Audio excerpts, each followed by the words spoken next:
ตัวนี้เมนูผัดชาปลาบึกนะครับนี่เมนูนี้นี่เครื่องนะครับชายพริกไทยพริกแดงจินดา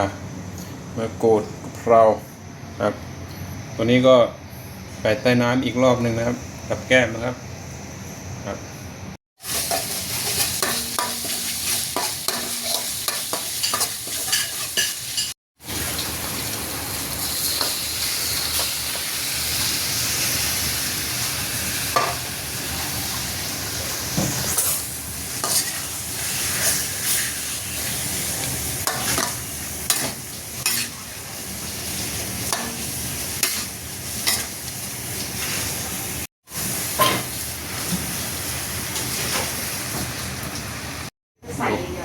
ดูครับดูนี่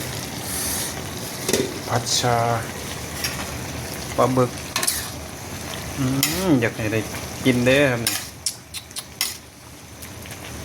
กินแล้วนี่